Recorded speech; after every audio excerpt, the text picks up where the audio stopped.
Olá, irmãos, graça e paz, sejam bem-vindos a mais uma aula de missões.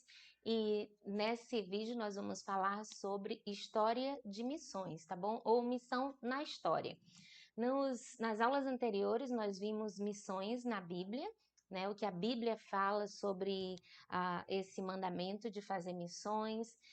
Nós estudamos missões no Velho Testamento e missões no Novo Testamento. Vimos aí modelo, né, de missionário, principalmente Jesus, um pouco sobre Paulo e a estratégia de missões também que Jesus nos mostra ao enviar os 70. Então, hoje nós começamos a falar da história depois desse período dos apóstolos, né? Depois que iniciou a igreja, depois que Paulo expandiu. Então, nós vamos falar de 100 anos até 500 anos nessa aula de hoje, tá certo? Então, espero que você acompanhe. Vou compartilhar com vocês aqui o PowerPoint. Então, a história de missões, né? E aí tem uma introdução, que o Império Romano se tornou cristão em 200 anos, mas os cristãos não preservaram o império, né? O cristianismo, ele não preservou o Império Romano, sendo que o cristianismo estava impermeado em todo o império naquela época. E quase ninguém tinha zelo por missões, não era um esforço missionário. Nós vamos ver que foi como algo natural que aconteceu e não necessariamente por um esforço mesmo da igreja, vamos dizer, de fazer missões. Isso de 100 anos até 500 anos. E quando o Império Romano estava se deteriorando, os bárbaros atacaram e conquistaram. Então nós vamos ver, isso é um resumo, tá bom? Para mostrar que o cristianismo avançou, mas depois ele perdeu a sua força quando o império começou a cair e os bárbaros, né, começaram a atacar. E vamos entender bárbaros todos aqueles que não pertenciam ali àquele império romano, né, aquelas pessoas que viviam assim mais distante, vamos dizer, dos centros. Então vou mas aqui para o próximo, nós vamos estudar a história de missões, tá bom? Essa aula e a próxima, nós vamos falar sobre missões na história, né? Então, vai ser dividida em 4 partes, tá certo? De 1 a 500, que na verdade nós vamos falar depois dos apóstolos, porque a primeira parte nós já falamos. Então, de 100 até 500, de 500 a 1000, de 1000 a 1500, 2500 a 2000, e depois vamos falar dos tempos atuais. Então, nós vamos passar aí a maior parte nos últimos 500 anos, mas nós rapidamente vamos olhar para os 1500 anos, que será a aula de hoje. Então, é, é interessante notar que no mundo romano, o cristianismo conquistou o reino em 200 anos, vamos dizer. O Império Romano estava ali reinando, né, desde o tempo de Jesus, no tempo de Paulo, e nos primeiros 200 anos da nossa história, o cristianismo se espalhou em todos os cantos do reino, em todos os cantos do território romano, né, do Império Romano. A maioria das pessoas eram cristãos, tanto que no ano de 112, algum tempo depois, um pouquinho depois do período dos apóstolos, né, Plínio escreveu essa carta. Na carta ele falou sobre o crescimento da igreja. Ele diz assim: o crescimento da igreja que era tão rápido que Plínio temia que os santuários dos deuses pagãos ficassem inteiramente desertos, porque o cristianismo crescia muito rápido. Então ele tinha medo, né, que o cristianismo tomasse conta de tudo, que os templos, né, dos outros deuses fossem destruídos, não existisse mais, ficassem vazios, porque todo mundo estava se convertendo. Os centros do mundo naquela época é, era cristão, né? Jerusalém, Antioquia, Roma. A igreja de Roma cresceu graças às conversões e também em virtude da convergência, né? E nessas cidades, os cristãos, né, de outras terras passavam por ali Então, Roma era um polo de atração para todos os povos. Então, Roma ficou sendo a capital, vamos dizer assim. E você vai estudar isso bem e também profundamente, essa questão da história da igreja, em outra matéria que nós temos aqui no seminário, que se chama História Geral da Igreja, que vai contar essa história da Igreja Romana, né? Como ela se estabeleceu em Roma, como se deu o seu crescimento, né? Principalmente de território e também de força, né? Nessa época tinha também começou a ter muita influência política.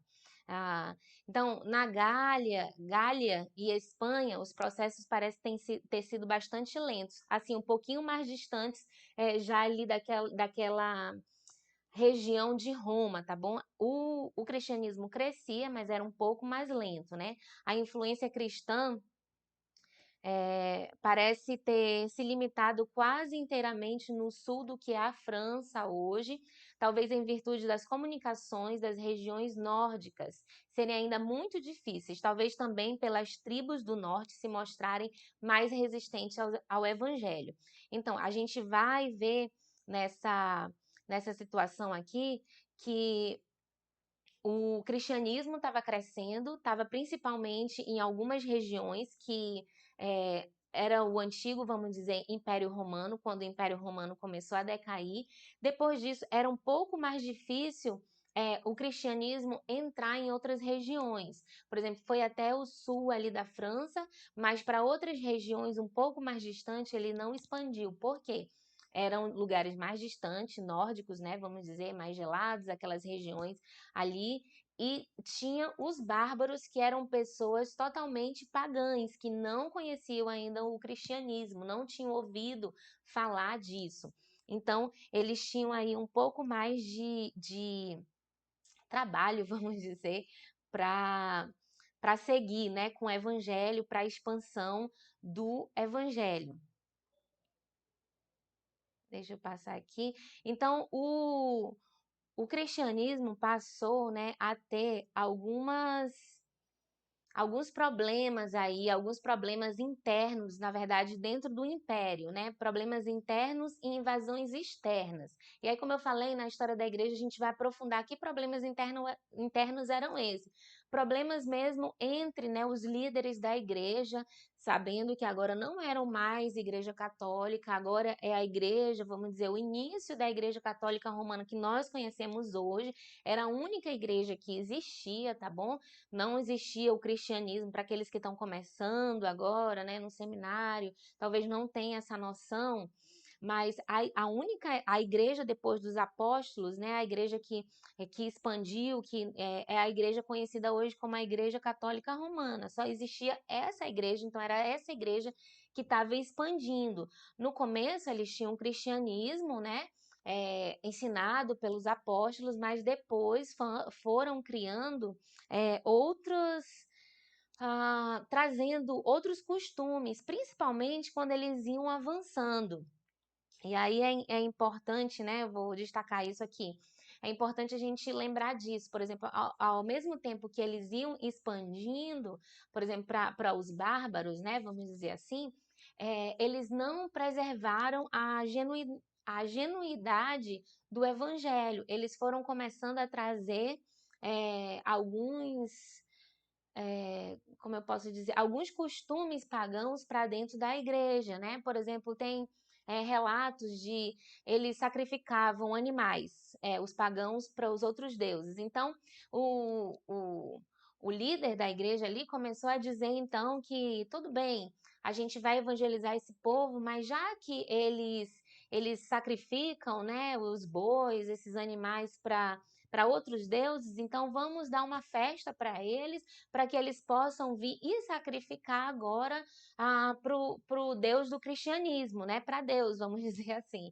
Então, eles começaram a introduzir esses costumes. E aí eles pensavam, se a gente der isso para eles, se a gente, vamos dizer, barganhar, né, colocar alguma coisa diferente, ou então um pouquinho igual com o que eles já acreditam, então a gente vai ganhá-los mais fácil. Então começaram a introduzir essas práticas, e aí então ficou como a maioria, né, do que a gente entende pela Igreja Católica, adoração a ídolos, né? Algumas festas, coisas que não é genuinamente, vamos dizer, bíblico, tá certo? Então, alguns problemas internos e invasão externas para acabar aí com o Império Romano e como se deu essa expansão também do Evangelho. Então, o cristianismo não perseverou o Império Romano, o Evangelho penetrou na Ásia Menor através de um homem chamado Gregório, porque existiam algumas pessoas sim nessa época que se importavam e levavam a sério ainda a questão de expandir o evangelho como no tempo dos apóstolos.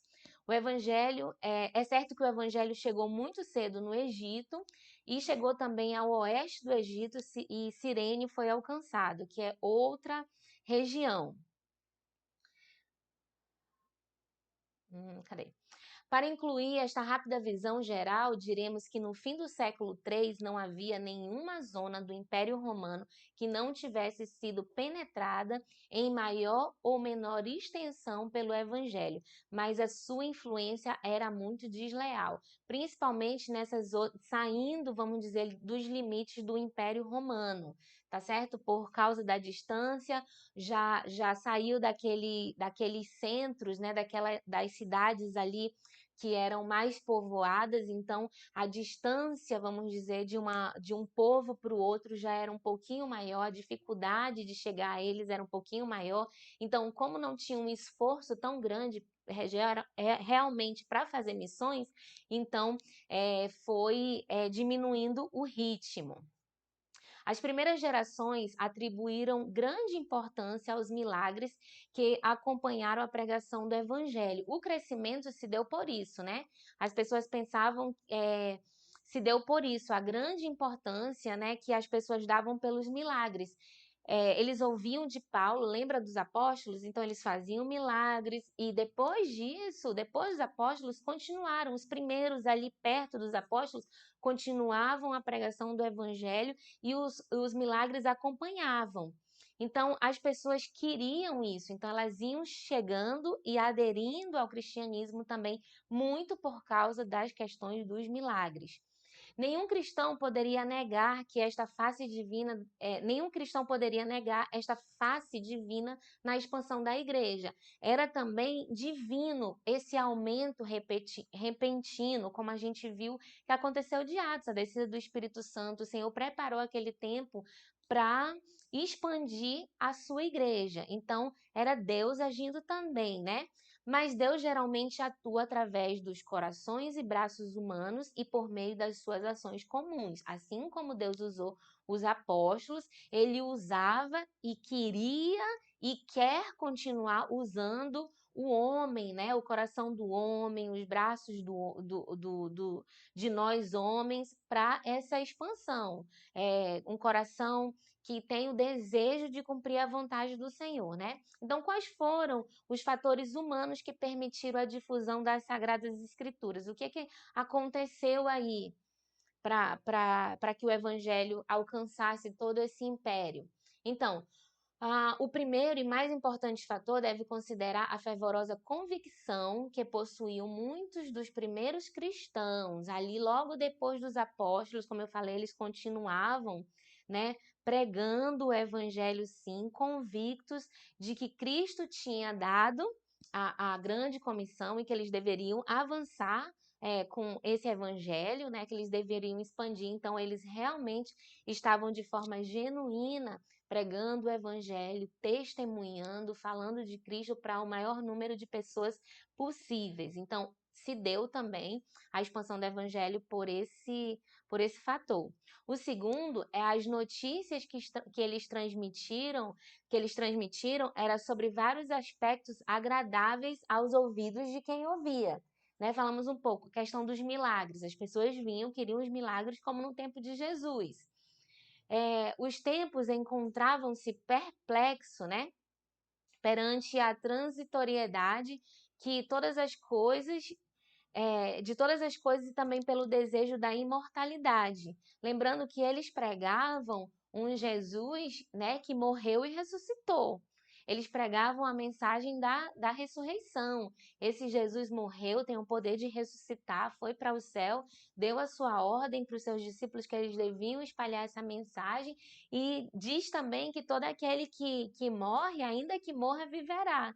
Então, eles estavam entendendo a mensagem, né, de ressurreição, de que as pessoas que crescem nesse Deus, elas fossem morrer e literalmente elas fossem ressuscitar como o Deus, né, vamos dizer assim, que esse povo estava seguindo. Eles não entendiam exatamente a mensagem do Evangelho. Então, isso foi uma das coisas que fez também com que o cristianismo avançasse. E em terceiro lugar, as novas comunidades cristãs, que recomendavam-se a si mesma pela virtude e pureza das suas vidas.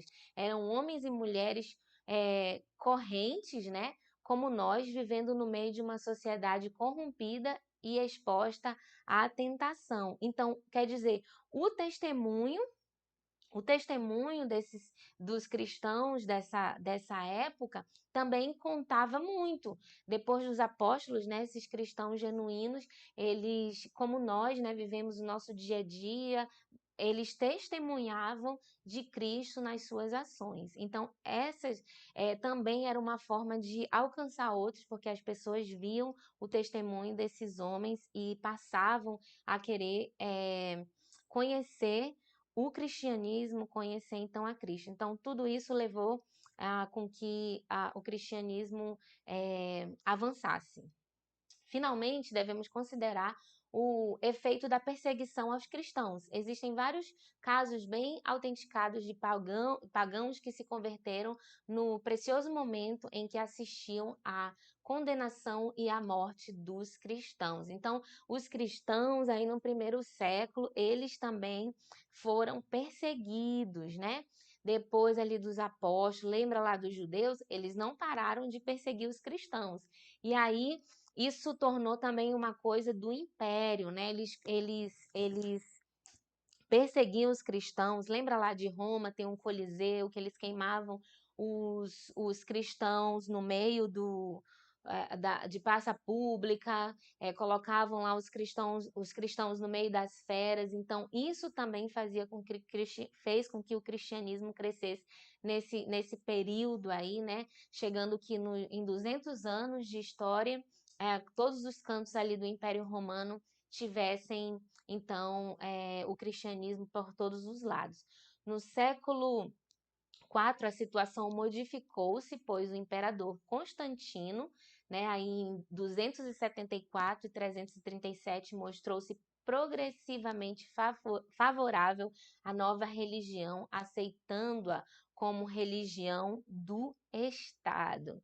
Então, o que aconteceu? Foi nesse tempo, então, que a a igreja, né, começou vamos dizer, começou a se perder de vez, né? Eu falei que cada vez que eles expandiam, eles traziam para os lugares mais distantes, né? Quando eles iam alcançando outros povos ali em volta do Império Romano, eles iam trazendo costumes, né, de outros povos. Isso é um ponto do crescimento da igreja que foi acontecendo. Existiam os cristãos genuínos, que pregavam o evangelho, que faziam os milagres, isso atraía as pessoas também. Foi acontecendo do testemunho dessas pessoas, pessoas genuinamente chegando a Cristo através da transformação de vida. E outros também chegando a Cristo por causa da perseguição. Então, tudo isso ajudou na expansão da igreja nesse período, para que a igreja chegasse, então, a todos esses números, né, espantosamente, de estar em todos os lugares daquele mundo, mais dos centros, né? Claro, existiam outras pessoas mais distantes, como é o caso dos bárbaros, que ainda não tinham sido alcançados, mas em todo aquele mundo conhecido, onde se tinha mais influência, maior número de pessoas vivendo, o cristianismo estava ali. Mesmo existindo a perseguição, eles estavam avançando. Mas, quando chegou então a história aí de Constantino, em 274, ele então tem uma visão, né? E ele coloca agora como uma imposição que todas as pessoas deveriam ser cristãs. E aí já não era mais o evangelismo individual, já não era esse crescimento, mas agora uma imposição que todas as pessoas deveriam ser cristãs. E aí a gente vai ver a história a partir desse momento, né? O que acontece. Só quero destacar que nesse período existiam as pessoas que genuinamente estavam pregando do evangelho. Tem a ação de Deus, a mão de Deus para a expansão dessa igreja. A mesma coisa que aconteceu no tempo dos apóstolos, né? Mesmo que eles não fizessem, vamos dizer, um esforço missionário para alcançar alguém, mas era natural que enquanto eles estavam indo, eles estavam pregando o evangelho. Então, a gente falou em vários fatores aqui que deram esse crescimento para essa igreja, tá certo? Mas então tem um momento aí da história que, ao invés de as pessoas se converterem, elas agora começam a ser colocadas contra a parede, vamos dizer assim, para se tornarem cristãos por causa de um imperador, né? Por causa de uma ordem que vinha de cima. Então, todo o império ali deveria se tornar cristão, todo aquele.